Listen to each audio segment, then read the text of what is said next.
जय भीम, जय शिवराय, जय महाराष्ट्र. आजचा मुद्दा असा आहे की थोडं बापावर बोलू असं माझं म्हणणं होतं.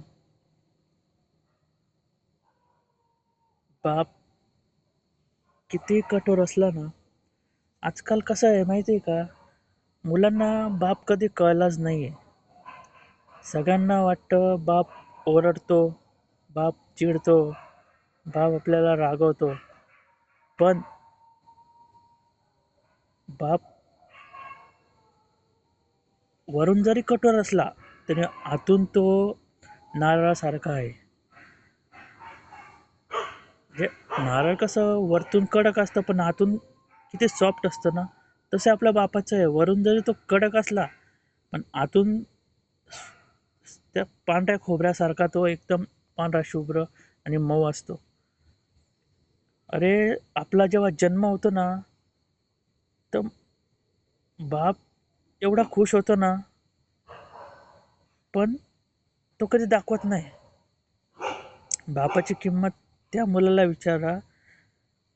त्या मुलाने लहानपणीच त्याचा बाप गमावला असेल किंवा तो लहान 4 वर्षाचा असताना, कोणीचं 10 वर्षांना असताना, पण जोपर्यंत बाप असतो ना, तोपर्यंत आपल्याला कमी पडू देत नाही. तो स्वतः फाटका बनेन घालतो, पण तुम्हाला नवीन बनेन तो आणून देतो. स्वतः तो फाटकी चप्पल घालतो, पण तुम्हाला जो सँडल आणून देतो. हा, दिवाळीला तो स्वतः कपडे नाही घेत, पण तो तुम्हाला नवीन कपडे घेतो.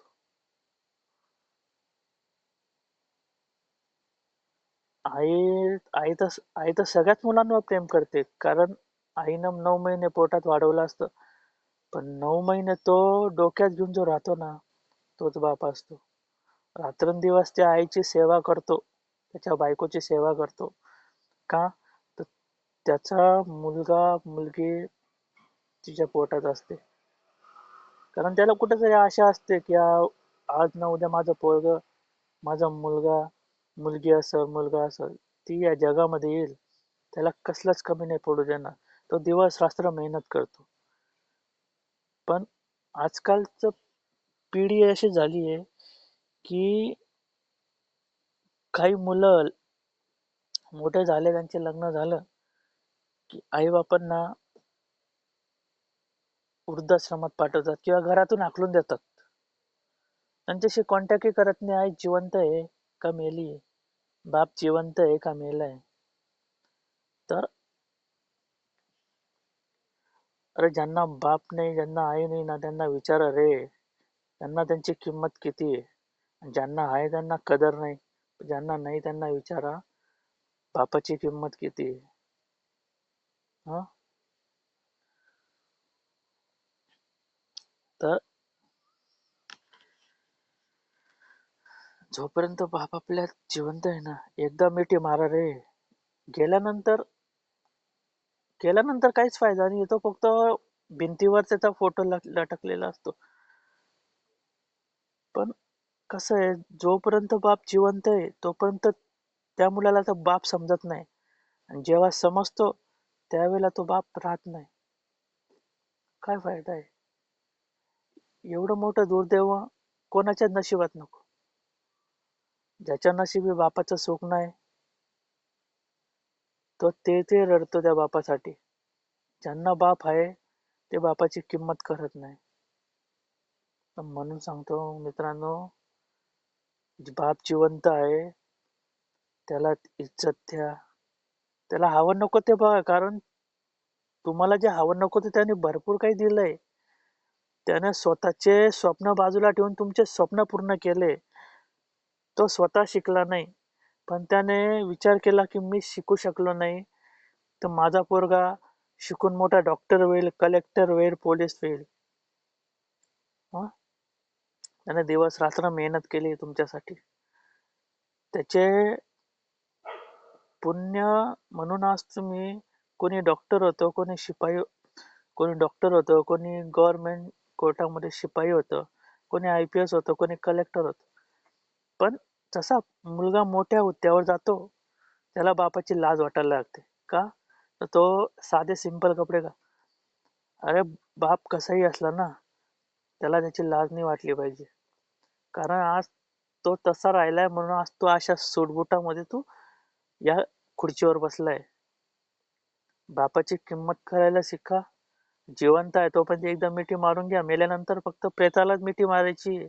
नंतर मग फोटोमध्येच बघून तुम्हाला आठवण येणार. पण काही फायदा नाहीये. जोपर्यंत जिवंत आहे तोपर्यंत बघून घेणार. मेल्यानंतर त्या फोटोकडे बघून अश्रू काय फायदा आहे? जिवंतपणे जर तुम्ही थोडं त्याच्याशी बोलला असता, त्याला वेळ दिला असता, त्याचं सार्थक झालं असतं जीवनाचं. तर मित्रांनो, बाप जिवंत आहे, त्याची इज्जत करा रे. नंतर इज्जत करून ना काय फायदा नाहीये.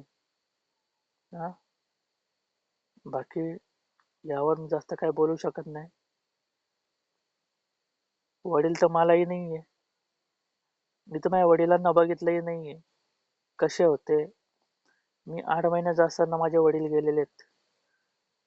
पण काय करणार ना, नशिबामध्ये बापाचं प्रेम नाही. दुसऱ्यांच्या बापाकडे बघून खूप रडू येतं. करणार काय? त्यासाठी म्हणून सांगतो, बापावर प्रेम करा.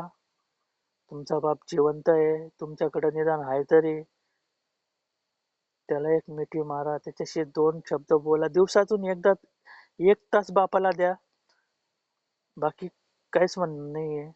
बाप कितीही कठोर असला, तर तो तुम्हाला आतून प्रेम करतो.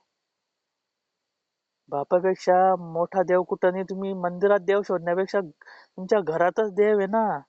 आई-वडिलांना देव माना. त्याच्यापेक्षा मोठं दैवत कुठं नाहीये. बाकी तुम्ही बापाश बापाला प्रेम करा. जय हिंद, जय शिवराय, जय महाराष्ट्र.